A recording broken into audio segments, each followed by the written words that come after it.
All right, let's get started here. It is October 26th. It's 1 o'clock. It is the regular board meeting of the Montana Board of Investments. We are video the meeting and so behave accordingly. Roll call, please. Good afternoon. Can you guys hear me okay? We can. Excellent. Here we go. Carl England, Here. Jack Prothero, Here. Terry Cohey, Here. Bruce Nelson, Here. Diane Fladmo, Here. Maggie Peterson, Here. Mark Berry, Here. Jeff Meredith, Here. Dan Trost, Here. Representative Ken Walsh, Here. Senator Ryan Lynch. All right, we have a quorum. Thank you. Thank you. Any public comments on issues within the board's jurisdiction from anyone? There's no public in the room. Anybody raising their hands? Nope, they pop up. Okay, all right. We have a minutes from the August 3rd and 4th meeting, and from the August 16th special meeting, and from the September 23rd. Anybody had a chance, has everyone had a chance to look at them? Are there any additions or corrections? If not, we can probably approve them in one motion. Mr. Chair, I would move for approval of minutes from all three of those dates. Okay? Any further discussion? All in favor, say aye. Aye. Any opposed? None. Motion passes unanimously. Audit Committee. Nagy. Audit committee met this morning and we received updates from the executive director and Julie on the audits. Let's see. LAD, well, we know the entrance exam was held on September 8th because Carl and I were there, so we know that.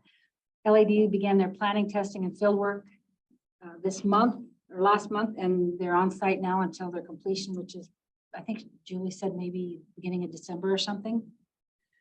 She talked about the Whiffley draft report that we received today. There were no findings. However, they did provide us with a management letter concerning the security of our office space. And as a reminder, we were all there, but we do share this floor with 8 other employees over on the other wing of this place. So that's something that the executive director will be working on and come back to us with his plan.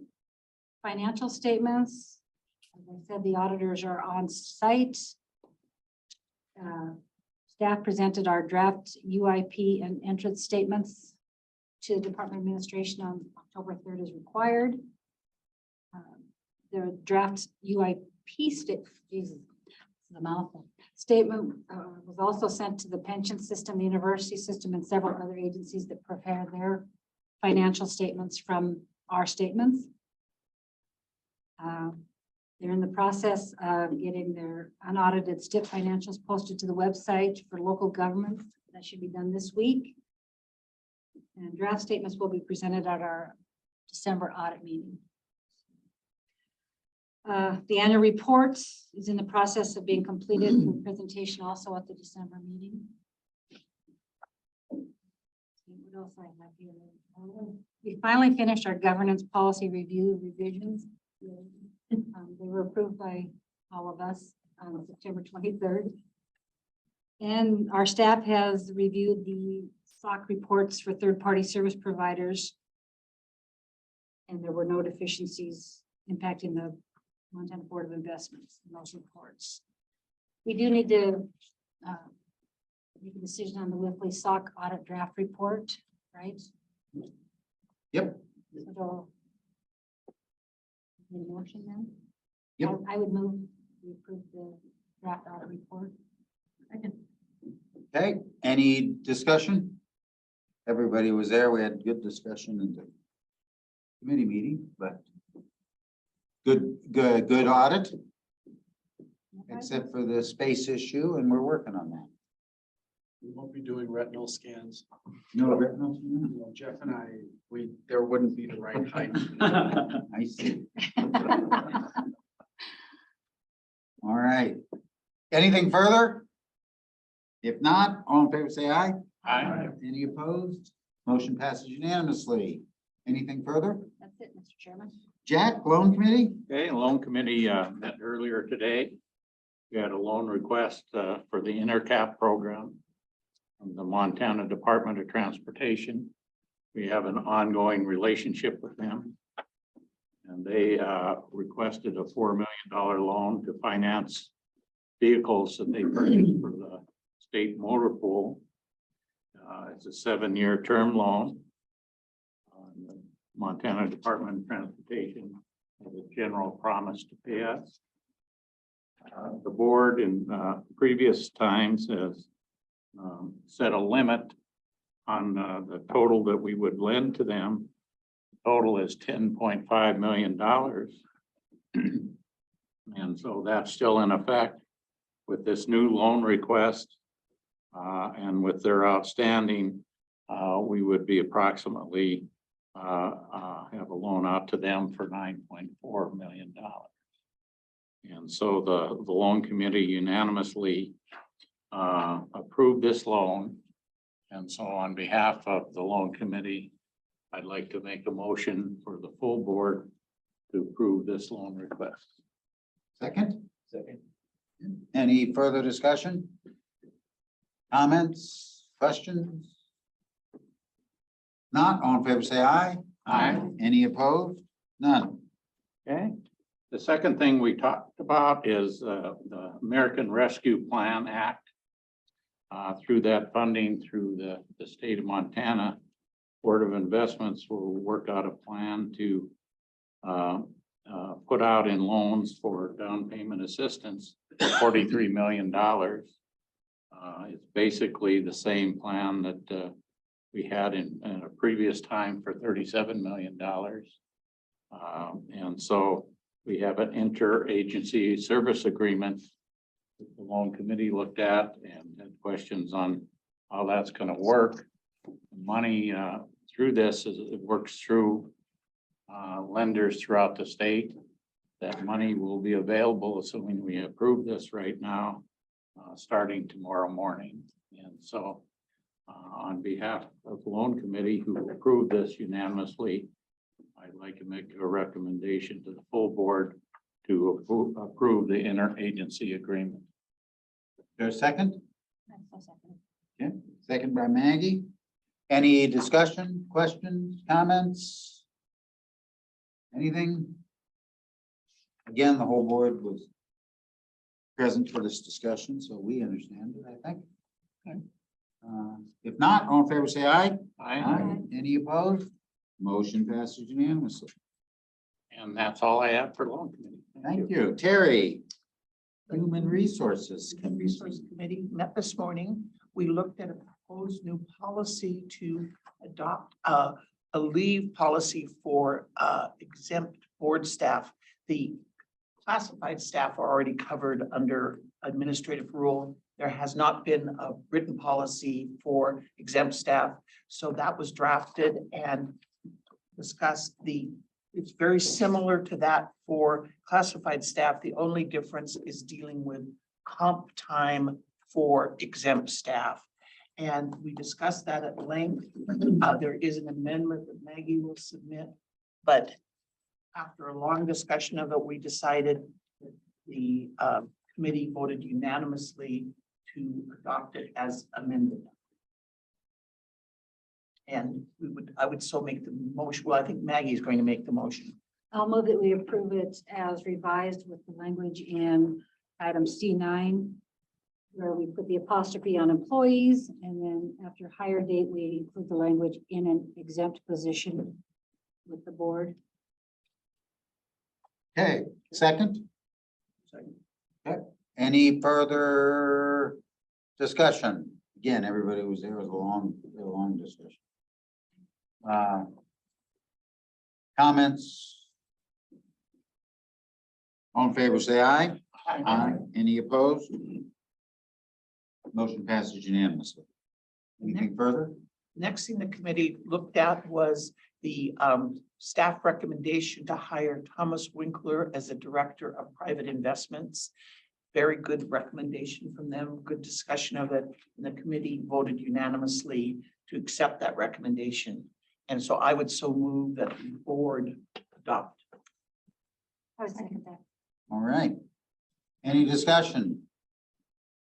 We're gonna get Thomas in here and grill him for an hour just to see if he can handle it. No, he's already hired. Oh. The last thing It is, works for you. You can still get him in here. Right. He'll be up in an hour. Representative Walsh, you wanna grill the new, I probably wouldn't know what questions to ask, so we'll just skip that. that's good, you'd surprise him. All right, any further the discussion? final thing is, as. Wait a minute, we have to vote on this. I'm sorry. Can we vote on it now? You're chair. Okay. All in favor of the motion, say aye. Any opposed? Motion passes unanimously. Mr. Chair, if I may bring up the last point. Absolutely. As we. I've lost control within the first 15 minutes. That's good. That's a new record. As the Human Resource Committee does every year, we reviewed the exempt staff performance reports. They were well prepared by the supervisors, very useful to us. It was a good discussion. And they provided us with work plans. which I Yes, really excellent appreciate. work plans, very detailed work plans. That's it, Mr. Chair. All right, anything further?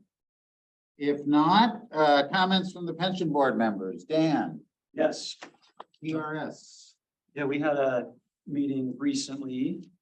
And the major business that we did that day was, we had our actuaries come in and talk about the most recent valuation. So I'll talk just a little bit about that. They always start with a very simple equation. But I like seeing it, and this time they added a little bit of cover to it. It's contributions plus investment income equals benefits plus expenses. And that always has to match. There's no way around that over the entire length of time that plan is supposed to be in existence. From an actuarial standpoint, those have to balance. The one thing that they mentioned this time that I didn't know, based on our review or their review of our plan, about 70% of the benefits are paid out from the investment income, 30% from contributions. So I thought that was a good bit of information to know, and adds to the importance of what we're doing here for the plans. So No pressure, John. yeah. So there was some good news and some bad news. Well, I don't know if it was good or bad. It just is what it is. We changed our return assumptions during the experience study last year, or I guess earlier this year, from 7.5 to 7.3. As expected, that had a negative impact on our amortization period. We moved not too far, but we moved from 24 years up to 25 years. In the absence of that change, we would have been at 22 years. So it's sort of a bigger increase maybe than what it looks like just going up 1 year. We're still in a reasonable spot. They said 20 to 25 years is reasonable. 20 is more of a best practice for public entities. So we're outside of the best practice, but we're still within a reasonable range. One thing they brought up to us, there's a new actuary. I don't know if it's a rule. It's a best practice for them in their reporting. They are going to be required to report what this plan would look like if they used a risk-free rate of return versus the rate of return that we have used. And it's probably something like a 30-year treasury rate or something like that. So obviously that's going to have a huge impact. I think the way to look at it though is not, hey, this plan looks terrible. The way to look at that is to say, if we invest prudently, look how much better we can do than the risk-free rate of return. So there's two sides to that, but I think stressing the idea that, hey, look at our history and our projections are pretty reasonable. So the value of what this organization brings to those plans, I think maybe can be stressed instead of stressing the idea that it would look really bad, and it would look really bad if we used a 30-year treasury rate. The other thing that they're going to be required to report, and these are just disclosures, they're going to be required to report if you're outside of that 20 to 25 year range. They're going to have to report that that is a negative thing, that you should be inside that 20 to 25 year range. And over time, that amortization period should be declining by about 1 year every year. So they're going to be required to report if you're outside of that norm, I guess. So those were the couple of concerning things. Those will be somewhere in the back of the report, I think. I don't think it's the headline of the report, but there's something that the actuaries got together and decided that was important to have inside his reports. So will be considered outside this year, given that you're the 25? I mean, I think 20 to 25 is okay. So, and that won't be until next year. So I don't think there's going to be any reporting of it this year. And it sounded like 25 was just barely within the reasonable bounds. So it might be okay. I think it's reported either way. It's like, here's where you're at. Here's your history. Is this a good or bad thing? It's just, And this is a What happened standard, to 30? it's a standard they put on themselves, which is funny that actuaries would do it Yeah. on themselves. yeah, they did. It didn't come from anywhere else other than inside the group of actuaries. What happened to 30, Becky? That's our statute. Well, That's our statute. Is 30 in Yeah, it's in statutes. It's in our statute. 30 statute, because it was always aligned, you get your full benefit of 30 rule of 80. So that's what we've always used as a state as the measuring stick, the actuaries. And what I can only imagine was a fascinating conference. Exciting. Oh, Decided that 20 to 25 was the number they're going to use. And I don't understand it because it always to me made sense that you'd align full benefit with full amortization, but we're not them, so we don't get it. That's not my lane. What I thought 30 was a standard for a long time. It wasn't just our standard. I thought it was. Varies by plan.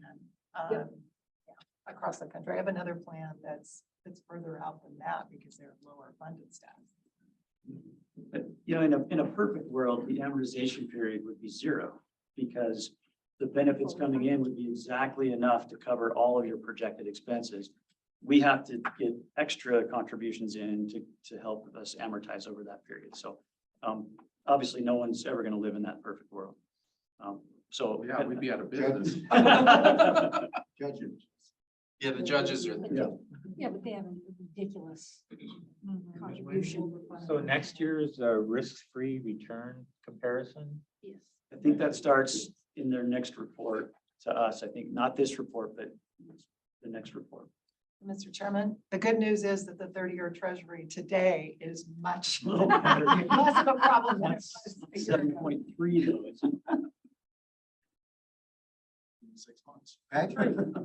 Anything else? We keep doing it. That was all I had. Questions for Dan? DERS, Maggie. So we had the same valuation done at the same time. Unfortunately, we didn't fare quite as well. PERS went from 28 year to a 32 year. Had we not done the experience study, they would have been at a 27 year based on the smoothing mechanism for our rate of return. The judges, of course, are, The PRs lowered their expected return as well. yes, to the exact same Both are 7.3. at 7.3 now. Very similar. We also lowered our, I think our assumption with regard to payroll growth from 3.5 to 3.25. Let's see what else we've done. Those are the big factors. So for the funding amortization period for the judges, of course, they're still at 0 because they're fully funded and they're on their holiday. Some people think they're really on a holiday, but that's neither here nor there. Just kidding. HPORs went from 26 to 47. They're small though. We need to remember that some of these groups are very small and these have great impacts. Before the experience study, they would have been at 22 years. Sheriffs went from 18 to 33. They would have gone to 17 before the study. Game wardens went from 35 to does not amortize. they would have been at 34. MPORs went from 15 to 24, they would have been at 13. FERS went from 6 to 12, they would have been at 5 years. And the volunteer firemen went from 1 to 3, they would have been at 0.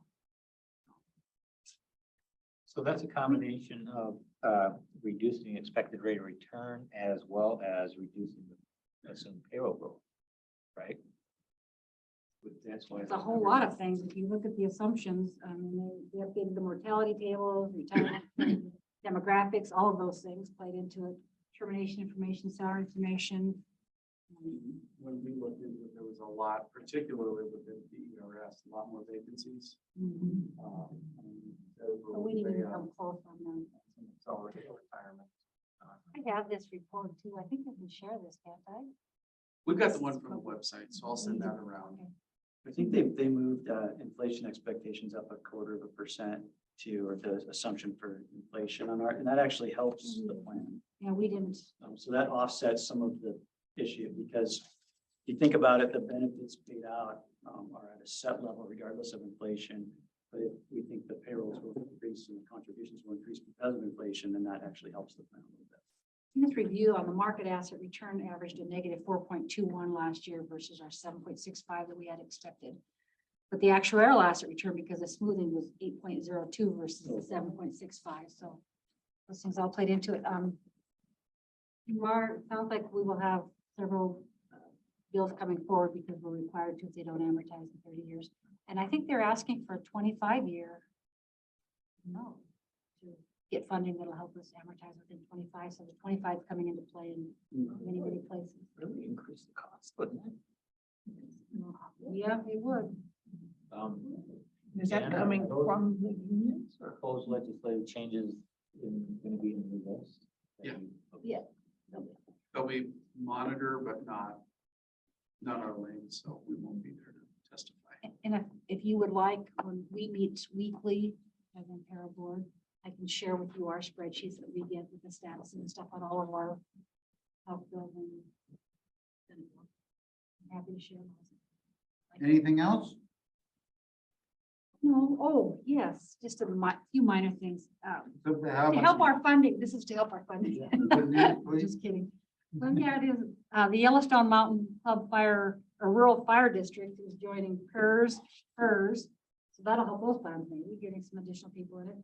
We had, they also adopted the 457. Gallatin County adopted the 457. Lewis and Clark Conservation District adopted the 457, and the town of Fort Peck adopted the 457. And we renewed our contract with our actuaries, Kavanaugh McDonald Consulting. So most of the meeting was spent. Oh, and Dan presented on the status of the pension trust before our board. So he said all sorts of. I wasn't gonna positive let John go talk because they were 30, as Jack pointed out, 31% swing between fiscal years. You don't let me go talk when it's 27.7 things. either.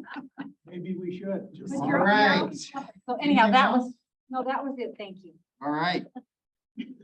Questions for Maggie? Representative Walsh, any good word from the legislature? We have money. I'm sorry, we didn't hear you. We have money, so. We have money. But burning we a know where to hole- spend Burning a hole in a lot of people's pockets, but, and I think pensions is one of those ones that's getting some attention, so we'll see kind of where that all shakes out and, see what the governor's budget looks like, and we'll go from there. So it's gonna be an interesting session like it always is, I guess, so we'll see what happens. All right, any questions for Representative Walsh? If not, it's nice to see you. We'd love to see you in person, but you getting snow? We got snow and I just came back from the mountains up there from hunting camp and also trying to collect some cattle. So the snow's moving everything around a little bit. So it's, which is good. We need it. So we'll go Good. from there. All right, turning to tab 2. Executive Director You report. have Dan. the monthly snapshot, you had an updated version, but both sides, again, working out the kinks of outsourcing some things. Meeting calendar is attached. If you are all comfortable, I'd ask for a vote to adopt that for next year. We moved some of the dates around so that we can guarantee the performance. So if you'll notice in that middle column, the quarterly reports will all be at the end of the second month of the following quarter, so that we've got enough time to close the books and make sure everything's good to go. And then a couple of the one-offs for the work plan. Okay, the meeting on April 12th and October 11th, what was one-day meetings, what were those for? So the April, I have the work plan somewhere. We have deep dives that month. We have Domestic equity asset, it's in the very back of your book. Calendar, very last page. Okay, April, we got international equity asset class review, capital market assumptions, and benchmarks. That's always a good topic. Throw some foreign foreign exchange in there. What's that? The benchmark discussion. I was gonna come. Are you- oh, yeah.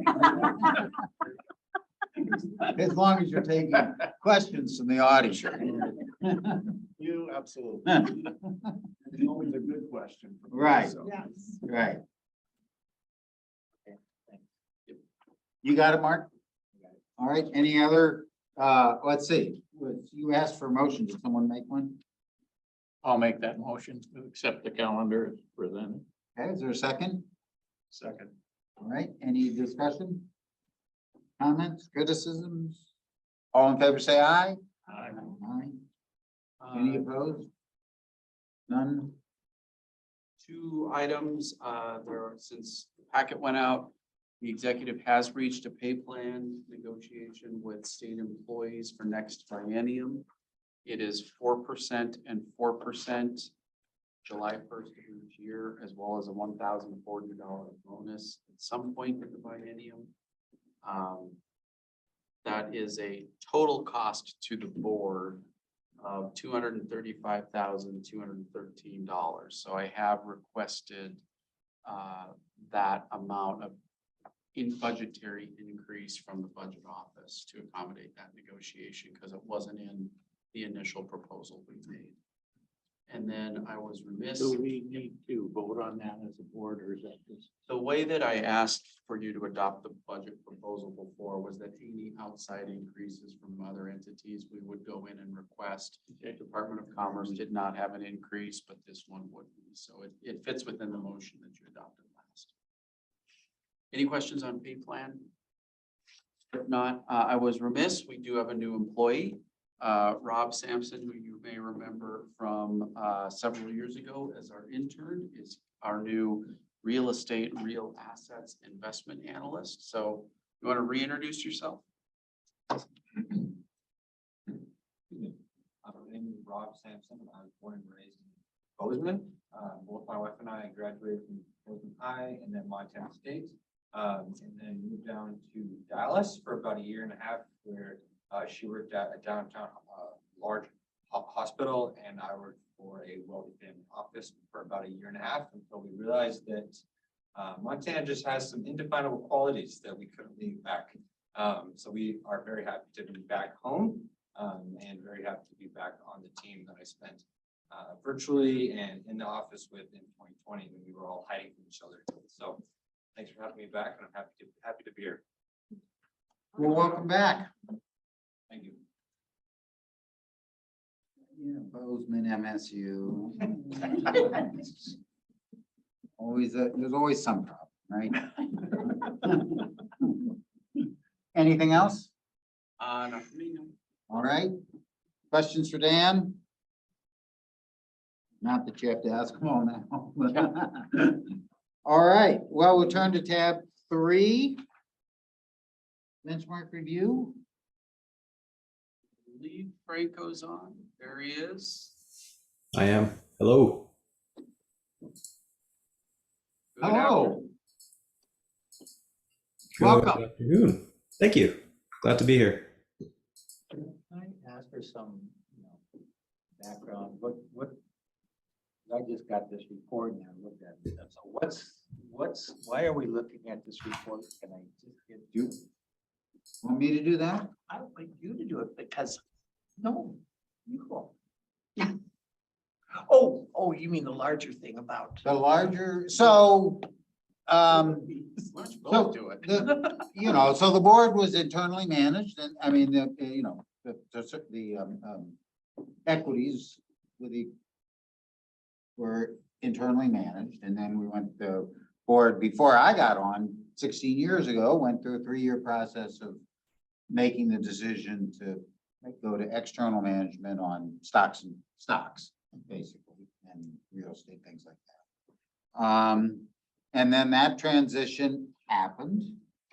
And then it came time to sort of say, well, what's this costing us? And so we went out to this operation that has, what I was told, tell me if I'm right here, one of the world's largest databases on real costs. Because the way they do it is they get right in there into the nitty gritty and promise people confidentiality, which is why, for example, when you look at our comparables, there are no names on them, because although we're an open book, that's not true with everybody.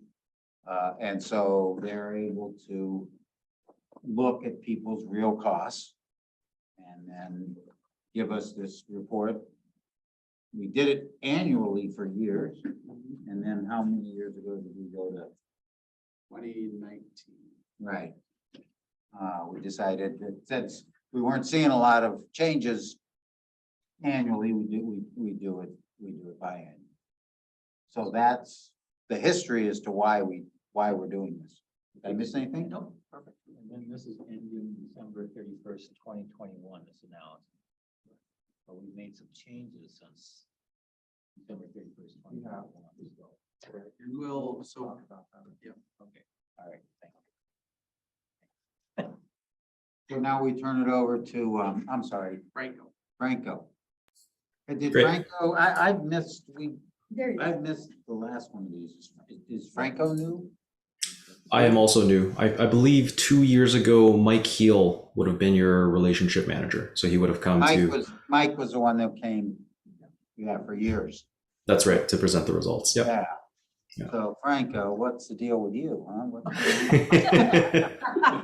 Where's Mike? We're What did you do to Mike? all good things, all self-inflicted. No, I've actually been working with the data side on Montana. So for the past 4 or 5 years. And so I was the guy behind the scenes for many years. And Mike's been at each business plan review. Mike tells us he has about 5 to 6 years left until retirement. And it's been like that for the past 5 or 6 years. So, we're comfortable to let him keep going. But I think this previous year, he revised that estimate down to, 3 or 4 years till retirement. So we're like, oh, okay. So that's why I'm here. We'll give him our best. Absolutely. All right, take over, sir. Thank you. So I'll start sharing my screen. I do have that capability. Fantastic.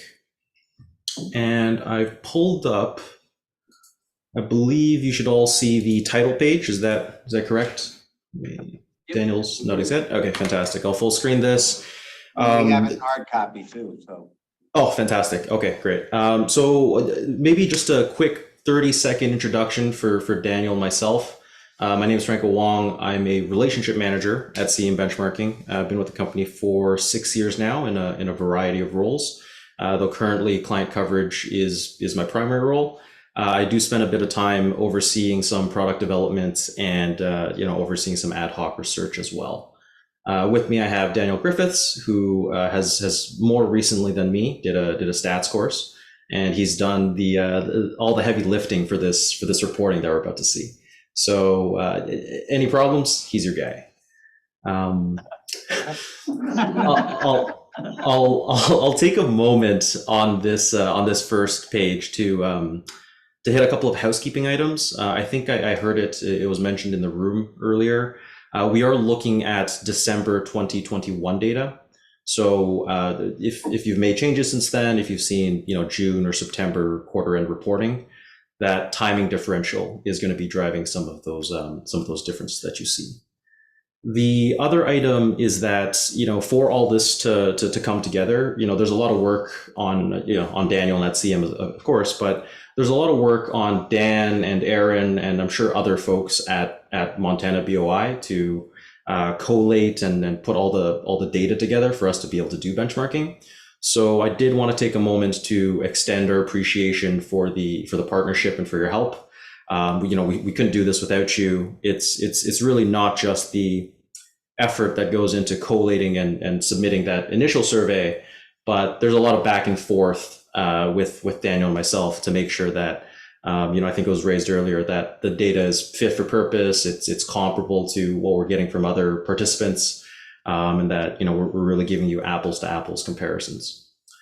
So those were the two housekeeping items. I did want to take 30 seconds on this page just to give you a high level key takeaways, which really this is that this 5-year period has been a strong result for Montana. You've delivered performance, returns above the US public median. You've delivered implementation impact over the 5-year period, but over 2021 as well, above and beyond your policy return. And while you've incurred excess cost relative to the benchmark to do so, the amount of positive implementation impact you've generated vastly dwarfs that excess cost. So we'll spend the next 30-40 minutes unpacking that high level takeaway.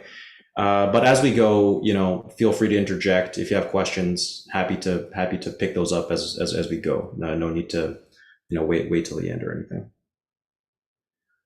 So before we look at the results, we'll take a brief look at the universe of funds that allows us to do this analysis.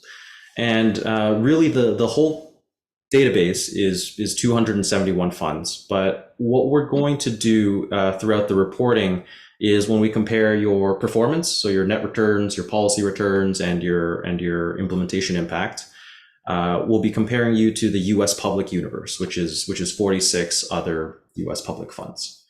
And the rationale for that is, you guys are all invested in the same have liabilities in the same currency. So there's no currency noise. And, broadly speaking, you're selecting from a similar set of investment opportunities.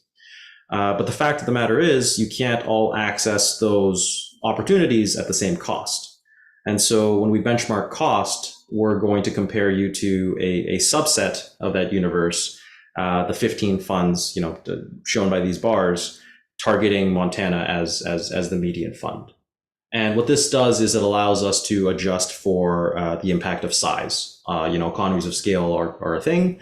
And so we adjust for that by comparing your costs to a peer group that's banded around you in size. And the peer group is not necessarily all public, is that correct? This peer group for you, we've selected, Daniel will keep me honest, is all public. It is. So sometimes, if you're one of the super funds or on the smaller end, we'll have to mix between public and corporate. But this one we've selected for you is other US public sponsors. Thank you.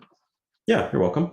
I'll note that we anonymize it here for basically for FOIA, because we don't want somebody getting a hold of this and going and saying like, oh look, Montana is higher cost than XYZ fund, or Montana's lower cost than XYZ fund. But if you want to know who's in the peer group, you can just reach out to us and we can send that to you separately, not in an official analysis package. So the first comparison that we look at is your net total return. Like I mentioned, it's strong. You had a net total return of 11.4% ending 2021. And that was above both the US public median of 11.2 and the peer median of 11.3%. Now, we're not going to spend a lot of time on this, but really this net total return is, the sum of a lot of different factors, and we can't readily compare all of those pieces. So what we do instead is we break it out into two pieces that are more readily comparable, which is your policy return, which for Montana we build up using your individual target allocations for your asset classes, and your net value added, which is your implementation impact on top of that built out policy return. So your policy return was above the U.S. public median as well, 10.9 above the U.S. public median of 10.7. I won't focus that much on the peer median for the return and implementation impact comparisons. And because we collect the building blocks of what policy return is, we can play back, what's driving those differences. And so really, the fact that your 5-year policy return was slightly above the U.S. public median, that was driven by higher weight and better performance in your equities program. So you had more allocated to stock in a bull stock market. And for your US stock benchmark, you use the MSCI US index, and a lot of the peers are using Russell 3000, some S&P 1500, and so that's driving this 5-year benchmark return. That's driving this differential here. Can I ask you just a question? Of course. The return 10.9 versus 10.7.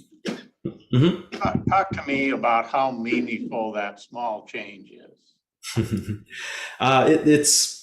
It's small. I mean, it's in the context of cost, it's significant. 20 basis points is certainly year over year is significant, but on the performance side, it's not I would say meaningful impact.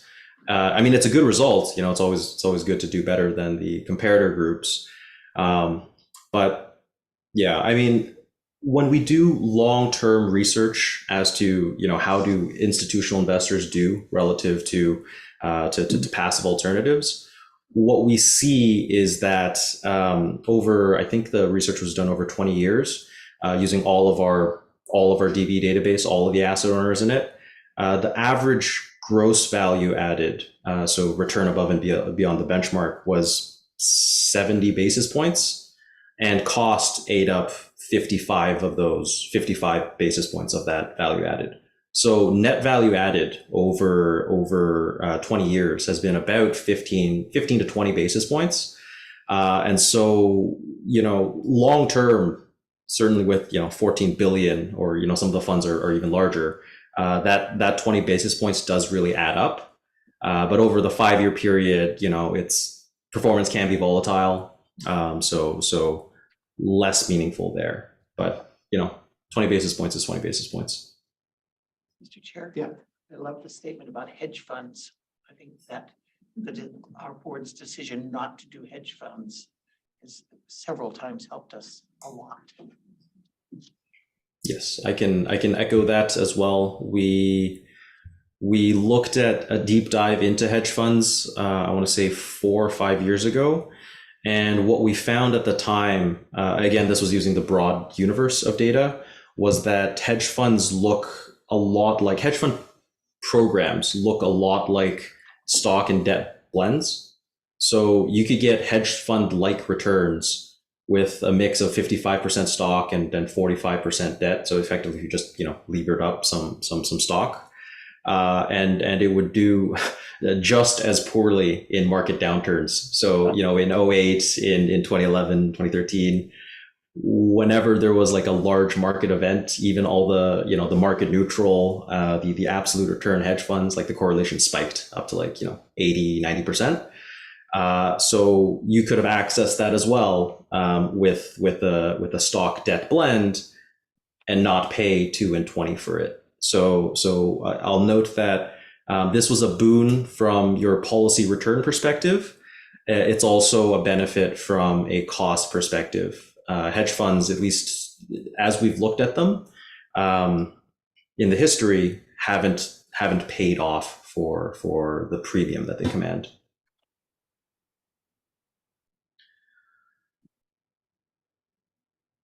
So we look at your implementation impact, and this is again your net actual return above and beyond your policy return. I'll echo again. I mentioned that that this isn't your actual policy return. This is Aaron and his team collects the individual asset classes and those targets, and they give them to us, and then they build up. Hey, what if we were 100% passive in all of these asset classes? What would our return have been? And so what this is saying is that. So the one before is if we're the policy return is what we could have earned passively by indexing, but That's right. not all of our, you can't index all of our, Yes, all there's. of the asset classes, right? That's right. There's private asset classes as well, and so for those we have we have the benchmarks for those. So we do just aggregate up your So you just aggregate up benchmarks. regardless of whether or not they're investable. Yes. Got it. Yeah, can we want to, never mind. It's a private joke. No, we don't need that. Okay. It's a private joke at my expense, so we don't need to. This is not the forum for that. Yeah. Fantastic. So I interrupted you. You were on implementation impact. Yes. Oh no worries. I mean I asked for it at the beginning, so this is this is what we're looking for. So you can view this as you've added 50 basis points of implementation impact above and beyond this somewhat passive alternative to the point raised. It's not 100% investable. One item that we have adjusted for is private equity benchmarks for Montana and for all of your peers. And so that reflects, us also being in that camp of, hey, a good benchmark should be an investable passive alternative. And so what we've done for that is we've replaced everyone's self-reported benchmark with lagged blended small cap equity. And this is from a research project that we did before my time at CEM, but effectively we saw that aggregate private equity portfolios tended to look a lot like small cap equity indices with the appropriate regional blend with an appropriate reporting lag applied to it. So yeah, I mean, like the difference was pre-implementation of this, self-reported benchmarks would have a correlation of, like 15, 20%. And when we replace everyone's benchmark, the correlation spikes up to 88, 90%. So a huge step up in terms of how much information the benchmark gives you about how that actual asset class is going to move. So we have made that standardization. We take a brief look at the net returns and the implementation impact by asset class. Without us getting too far in the weeds, I'd point out maybe just two items here. Your real estate program has done very well over this 5-year period. And for private equity, we are applying these standardized benchmarks. And so you can see that private equity, your return differences relative to the US public universe, relative to the peer average, they track through to the implementation impact differences as well.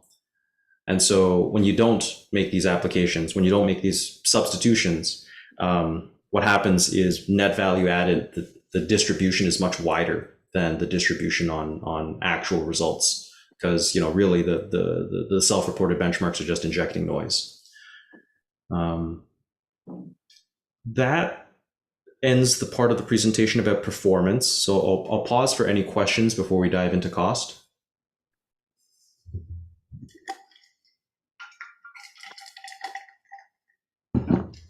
Doesn't appear to be any questions.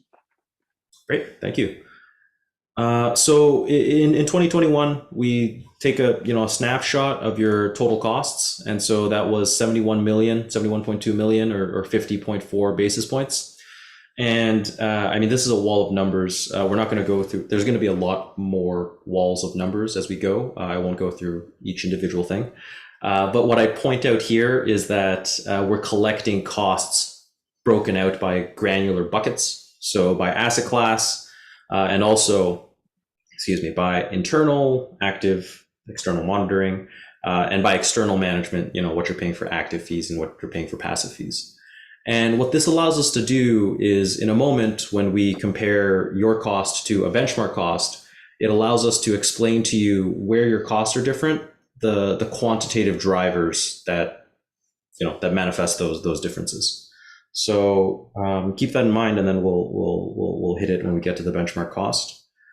When we take a raw look at cost, so unadjusted for asset mix, your total investment cost, 50.4 basis points, was below the peer median of 56.3 basis points. But I say raw because this doesn't make adjustments for the fact that you do have more in high cost assets. Stock costs different than private equity, than private real estate, private infrastructure. And so for a fair comparison of, are you running your program at cost effectively, we look at the benchmark cost analysis. And what that is you can think of it as if we took Montana's asset mix and handed it to the peer group to manage. So if you were to pay what the peer group pays for, all of those categories that we looked at, and implement it the way that the peers implement it, their mix of internal or external, their mix of fund of funds versus direct, how much would it cost your peer group to implement your asset mix? And so the result of this is we see that, your peer group would actually have run this asset mix for about 3.9, about 4 basis points lower than what Montana did. Something to the tune of 5.6 million. And we'll break out what's driving those differences. So this piece kind of looks at, you can think of it as performance attribution. So the top half is kind of like that sector allocation, speaking to, are you more active? Are you more passive? Do you have more internal and external? How do those differences add up? And so that adds about 3.1 million, about 2.2 basis points to your status. And then the rest of that differential comes from this, you can think of it as the security selection impact, which is for each of those asset classes, do you pay more or less than peers in the same style of investment? So here, this adds another 1.8 basis points or $2.5 million. And I'll call, yeah. Hang I on. have a question. Sure. So could you go over the top point, the external, under 2, the external investment management costs? So you're saying for the same services in the same asset class, we are paying more than peers? There are certain, yes. So we'll look at what's driving those in a few slides. This is a core piece of what a lot of clients use CEM work for, is to evaluate, value for spend. So specifically in asset classes, as an example, US broad, all you're passive here and you're paying 1.6 basis points for passive mandates. The peer median is paying about 1 basis point for that. And so funds use this work to look at, hey, are we getting value for spend in certain asset classes? If we're paying a bit more, are we generating additional value commensurate with that, how much more we're paying? And so something that I believe management has actioned over the past 2 years is, when we looked at this 2 years ago, I believe high yield bonds were a little high cost relative to the peer group. And so high yield bonds, those management fees have been negotiated down over the past 2 years. This, and then later in the report, takes a deep dive into each of these asset classes and shows you the distribution of cost as well. It can be very good, ammunition for you to use to build a business case in those negotiations. This is, again, a very high level view. So there's stuff that you won't see with just this page and just what we're going to go through in the executive summary. But there's going to be differences in where you sit on tiered fee schedule, how much you have concentrated with one or multiple managers. That's going to be driving cost differences as well. And certainly for active management, sometimes, the better managers command a bit of a premium. And so that's where it's important to understand if you're paying more for stuff, where you're paying more for stuff, and that, you're getting a trade-off that you're comfortable with. So this is the 2.4 basis points referenced here. But yeah, all that detail is available in the full report. So, Do you have another question? so Dan we talked about the ETF. Is this number going to go down, our passive number? So I guess maybe Frank, we want to go to 14 real quick. Mhm. I think this is where John and I owe the board some conversation on. We used to get this report, stuff it on the shelf, look at us, we did great. So last time we got the report, we showed high yield fees were in excess of what peers were getting. So working with Becky and RBK, we went out and renegotiated those contracts down, which you can see here. We got more in line with the market. As you know, we also made the passive active switch since the last report. That number will continue to come down. We made that switch November of 21. So you have a month and a half of the low of passive in the report. This is the 24-month time period. We've renegotiated some of our passive fees generally. So that 1.6 going to 1 is now better. But I would say the two things that stand out for us, clearly, ACWI ex-US stand out. We have work to do there, and John's on it. Okay. And will that be through ETFs or will that be through? Both, I think. So there's some conversations around both the active managers when we look at the detail, but certainly ETFs were a big one. So Steve had taken a look at that. We just made some changes both in the domestic and the international side where there were some lower cost ETFs. And I can't remember if we talked about it previously, but a few months ago, we also made a similar switch with our emerging market ETF, equity ETF. So there were a number of high cost ETFs essentially that we were in. And it was a surprisingly big difference in most instances. So big cost cut there, even though. Do you feel then with those changes 2 years down the road will be much closer in line? We'll be much closer. I won't say we'll get, necessarily to parity, but as an example, just with the ETF trades we did in the passive, it chopped out at back of the envelope. I was like, it's probably 4 basis points, which was surprising to me, given that it's not a ton of dollars there. So yeah, I think that probably. Thank you. Okay. Sorry, thank you, Franco. Sure, no worries. Just to manage expectations as well. Your peers are also, the ones that work with us looking at this as well. And in general, when we look at trends over the past 5 years, certainly external management costs have been getting pushed downwards. Colloquially, I like to call it the CEM effect because people are looking at this stuff and they're like going to them with data, and you're like, hey, I don't want to be like I don't want to be the lowest in the universe, but I'm 75th percentile. Maybe we can get our fees below median. That's yeah. So purely anecdotal. Flipping back to this, I'll take maybe just. We have time, a couple minutes talking about the fact that we're not just pulling these numbers out of a hat. There's a giant model that feeds into all of this, and so I won't go through all of this because I promised I wouldn't. But I'll walk you through one line of how we're doing this calculation. And so for U.S. broad all cap equity, we take your total assets, your total average assets, and we compare how passive you are versus how passive the peer average is. And then we compare the benchmark cost. So, how much on average passive management costs and how much on average active management costs. And we take those two differences and we just multiply them out to get what your total cost difference for that line is. So what this line is saying is that, you are less passive in US broad all cap equity than the peers. Active costs 47 basis points more than passive equity. So because you are less passive, that adds an additional $4.8 million relative to how you're implemented relative to how the peers are implemented.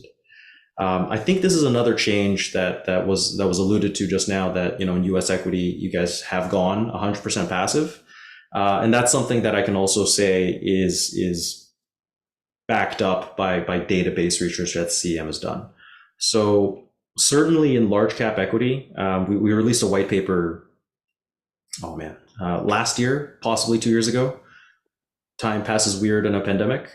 A number of months ago, and it looked at US large cap equity versus US small cap equity, and it really basically just bore out the efficient market hypothesis. So US large cap, super hard to add value. It's really well covered. Everyone's looking at it, and so the average active manager tended to lose value by an amount equal to their cost. So most people, average value added was zero versus the benchmark, and then you had to pay them to be active. So over long periods of time, being active in US large cap looked like it would be detracting from value rather than adding value. Conversely, in small cap equity, there was evidence of, call it manager skill or luck or what have you. The active premium did look like to be worth it in small cap equities. So you paid a premium for it, but on average, long periods of time, you would add value above and beyond your benchmarks, net of your costs. I'll caveat that by saying, in any given year, active managers can add or detract value. Like, this is just a super long time series. On average with the results, like it's a distribution. And so, US large cap tends to be a losing play over time to be active in. But in any given year, your manager could shoot the lights out and you could do really well. It's just, losses and gains offset and so on. So this is an item where, you've made a change that's aligned with database research that we've done. But also next year, this should, unless your peers also go 100% passive, 2 years from now, should be generating you some cost savings relative to the peer group as well. We've looked at this. This one is more straightforward than the style one. It's just your holdings and then multiplied through by how much more or less you're paying from the peer median. So that's that. We do the same looking at internal management, and then we do the same looking at top of the house oversight. So oversight, consulting costs, custody costs, those kinds of stuff. That you're also running lean by about half a basis point, saving something to the tune of $710,000. This is a summary. It's another wall of numbers. And so I'll direct your attention just to the total lines. And I'll note that, again, over 2021, you implemented this mix at 4 basis points above the peer group, but you've added 264 basis points of implementation impact over that policy return. So all in all, 4 basis points excess cost, but 264 basis points of value. We bring it all back together and come back to the key takeaways. It's been a good 5-year period. It's been a stellar 1-year period, and so better returns, which ultimately is what you get to pay your members and to pay your liabilities. Good implementation impact, below the US public median, but in terms of materiality, it's really the net total return that drives the big chunk of it. And then both in terms of the 5-year period and the 1-year period, you've implemented your asset mix for excess cost, but you've delivered implementation impact above and beyond that excess cost. So, yeah, that concludes the. Could I just ask one really fast question? Back on 16, Mhm. custodial cost of our oversight custodian and other costs. Will the new State Street contract bring our number down a little bit there, do you think? So that's a weird one because that actually doesn't come out of our assets. That's a cost of the state general fund, not of our investment side. So What is this custodial fee? that is the custodial fee, but it's not from our assets. So relative to peers, our contract is higher. But it's not an expense of the fund. I think Terry's question is it higher now than you renegotiated the contract or? Yeah, that was. This, the 0.8, Let me see if I can grab the number to see what it is in dollars. I think it should be about 1.2 million, somewhere in there. But two things I'd point out. Well, this would be the prorated portion of the total contract, because this report is just for cap. So So with 1.2 million, you'd have all of trust fund, STIP, everything else carved out of it. So I'd say it's close. Sorry, Franco has the actual number.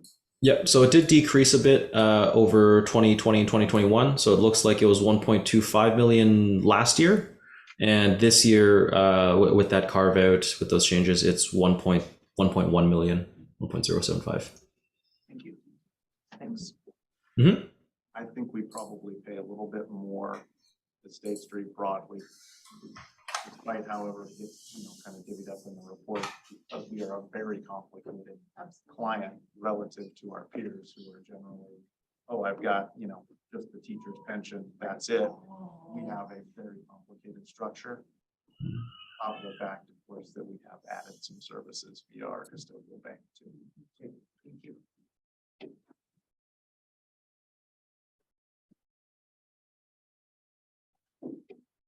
So your fund was slightly high cost because it had higher cost implementation style. That means we have more assets in higher cost Yeah, buckets than others, right?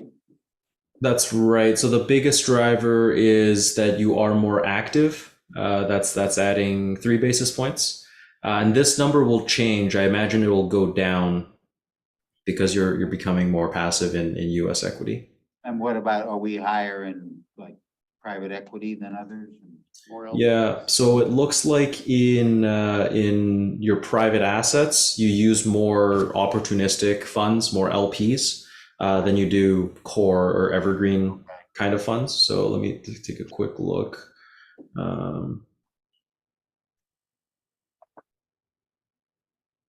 Yeah, here we go. So in private real assets, you generally don't use that much core investments.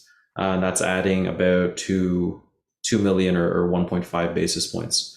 Okay. I mean, I think the foil to this is also like your real estate program has done really well over the 5-year period, and it's a bit of you gotta pay to play for opportunistic investments. Yeah, different risk and return profile. And that's going to Right, address. so that's the second part of my question. So to the extent that we've looked at some of that and have come to agreement with your statement that you don't really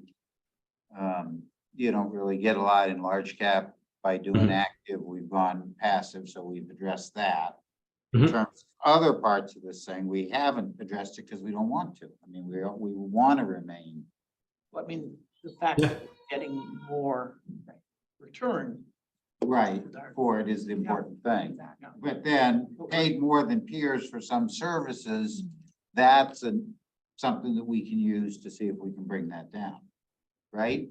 Well, Mr. Chairman, if you look at private equity, for example, some of the larger peers invest directly in co-investment opportunities, and there's no management fees for that in private equity. So they're putting money into a specific company. That's something very large systems can do because they have a large staff of people looking at those individual opportunities. That's not something we do here at this That's right. point. That drives relative costs of some of those systems And, down. and is that true of the size of our? So would that be true of the top end of the comparable? Yes. Oh, okay. And just to address that, we had a lot of conversations internally about that and how maybe we can find ways to tap into the co-investment ecosystem without, we don't really have the people to do it in the ways that you're talking about with very large institutions that have a much larger staff, but there may be ways that we can do that, which would buy down our cost a little bit in some of those programs. And that's also present in real estate to some extent with some of those large systems as well.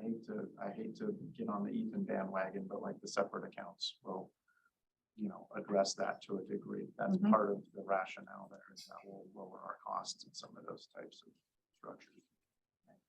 So, since you're here, Becky, I always like to ask you. So what would be the takeaway, or just on a high level, that you would tell the board to take away from this report? From this report broadly, Mr. Chairman, I would say that you compare well to other systems when we look at return. When you look at costs, there's some slight differences between yourselves and the peer medians that are used for this information. You've addressed historically some areas, some opportunities to reduce fees. This is not capturing your move to total passive management in U.S. equities. So you're going to see that improve in the future. And sometimes you do want to decide to have a higher cost program if that means you're going to get better return. And so the slight differences in having slightly higher costs happen to be in some areas that we think are return opportunities. An example of that is in real estate, you aren't just core real estate. You have value added and opportunistic real estate investments. The latter two come at a higher cost, but you do it for a reason, for excess return. So there aren't any big glaring areas here where we see, yes, this must be addressed because it's an issue. It's opportunities to improve on the margin, but no big takeaways to the negative in this report at all.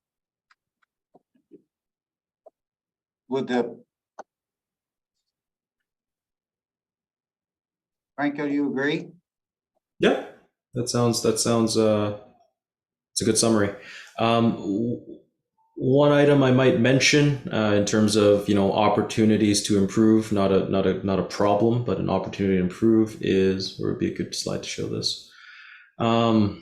It's not, we don't have a big enough screen to where we can see the numbers. So if you tell No, us- it's not about the numbers. It's okay. So basically, it's just when we looked at active fixed income managements a long time ago, a few years ago, we saw that active credit managers, active US fixed income managers tended to actually just have a credit tilt versus a broad benchmark. And so when we tested it, we did some back testing and found that you could replicate the median active fixed income manager in the US. You could replicate their outperformance by having a benchmark that was like 66-33 government credit.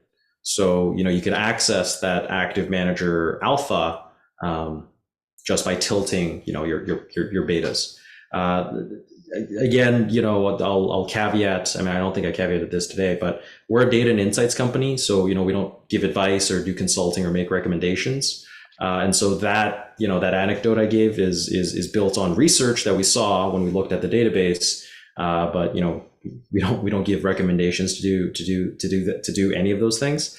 It's just to the point raised. It could be an opportunity for you to dig a little deeper and see like, hey, do we want to be active in this space? Maybe there's another place that we could be passive, save on the fees, and get a lot of what others are getting from active management. Mr. Chairman, I would say to that, this is probably not the right point in a market cycle to sign up for a passive fixed income approach. Right. Yes.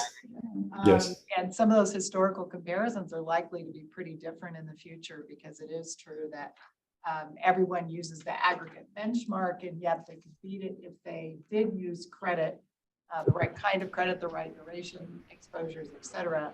But with the markets changing so much, there's a lot for active managers to do these days. And Yes. you wouldn't want to sign up for an index that has the majority of it comprised of government debt at this point.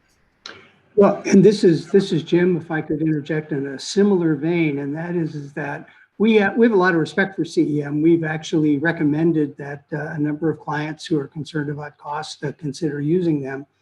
But we need to be careful, I think, about research that could be period specific, particularly research that says we could replicate something that you're doing with a simpler move, a simpler blend. That can be true over a specific time period, but as Becky's comment noted, that may very well not be true at all times, and you wouldn't want to simply enter into it because a particular 5 or 10-year period indicated that it was a good substitute. It may or may not be. You always have to be forward-looking. So I'll stop there. For sure. No, that is very fair pushback. And I'll give the usual, past performance is not an indication of future results. Now, what's that? I don't That's know that fair. we've ever heard that. I should just record that and, Is that written somewhere? All right. It's a button beside his desk. He just pushes it. That's right. That's right. Other questions? Yeah. From a staff perspective, I Yeah. think we have a battle plan for the next 2 years, knowing what we need to go after. And what's that? International is probably top of the list. Probably top of the list, yeah. Yeah. You mean, In terms of addressing costs, looking In at our terms costs of- there more Looking for closely, opportunities. looking for opportunities where we can save some money there with it. Either the way that we do it or the managers actually charge us. okay, and what else? I I'm think sorry, and then the bigger piece within the alts world, I think we're, if nothing else, this sort of validates the path we've been on, that, not having that presence in core, being a little more opportunistic. If we're paying 3.9 bips to get 263 back, that's what we're supposed to be doing. God bless capitalism. The good guys can charge a little bit more. So, we'll keep monitoring it, but, as we did last time, we knew high yield was a thing. We went to work on it. A few months later, we got the contracts redone. We did the passive active, took a little bit more time, but we wanted to make sure that we had the data to back that up. And I think within the international space, John and Jason already have a battle plan, so we'll be reporting back to you as we go. Daniel? Yeah, I just had a couple of questions on the internally managed fixed income. I guess other one. I was just looking at page 15. One thing I was curious about was how is the overhead allocated, I guess, to our internal management or what we're looking at in terms of cost here. And then it looks to me like we've got a pretty good advantage to our peers from a cost standpoint. So low. Fixed Yeah. income is our saving grace and Yeah, everything. yeah, that we yeah. Manage internally. Now, we did have to add another person because we had such huge growth there. No, because you lost the old director of fixed income and he was doing the work of 2 people. Oh, that's right. I'm sorry. But, so quarterly, we do asset allocation or cost allocations. So we look at assets under management and then based on, whether there's been substantial changes within those agency-wide, so not just CAP, but across the board. Are there changes within the pools that merit us reallocating some of the costs? And then we build that into payroll. Like square footage of office space, I mean, all that stuff's factored in. With rents, Bloomberg terminals, IT costs, all of that's built in. I would say there, Daniel, we punch above our weight within fixed income because we have such heavy allocation, with state fund, with trust fund, with cap.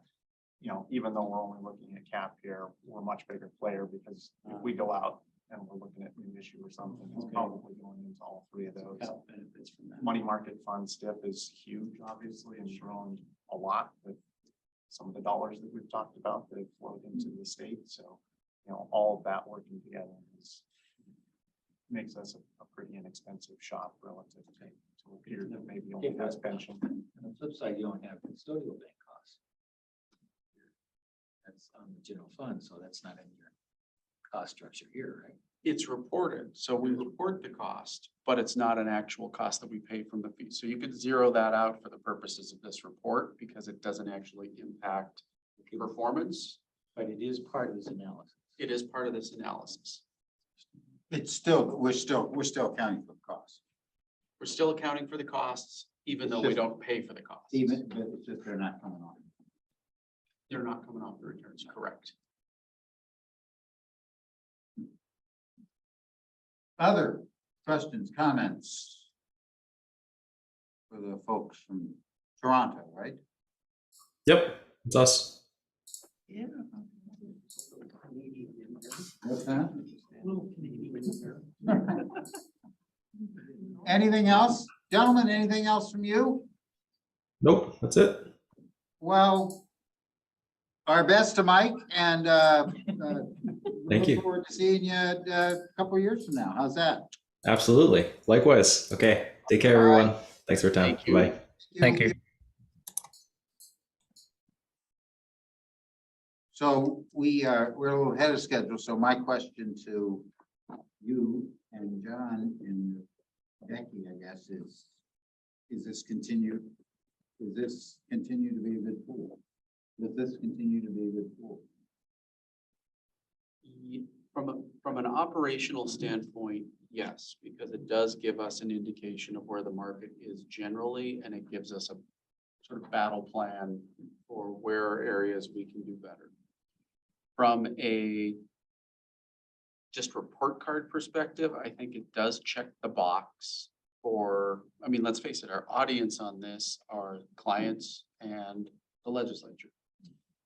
We check the box there. Relative to the private side, I think we've got to figure out something more. I think this does a fair and good, I'd say this does a good job of getting our fixed income and our public markets costs accounted for. I think there's room for growth or opportunity for improvement on reporting our alts portfolio costs. Ian's right, I agree with him. The one caveat, I guess, there is just that sometimes when I look at some of the underlying, numbers, it's a little hard for me to reconcile in precise terms, well, gosh, we look a little bit expensive there. And I just can't wrap my head around, how peers got there. So I think there's likely, just knowing how the process is with Aaron, they do a very good job of making it apples to apples as best they can. But people are self-reporting this information to them. And I think that necessarily leads to some discrepancies. It's a good comparison, but I'm a little cautious about sometimes taking, what's exactly in that line as gospel, like that's actually what people are getting, because there's just, I think maybe everybody's not building it the same way or going through the same process or doing it in as much detail maybe as Aaron certainly does. So I just would give that broad caveat. That doesn't make it a bad process by any means, but or that it's not useful. Just conscious about putting too much stock into an exact number. Dan, what's the cost of this every 2 years? What is it, 40 grand? Oh, I was expecting a higher number, actually, that seems a relatively slight cost for the information we're getting. It is very low cost.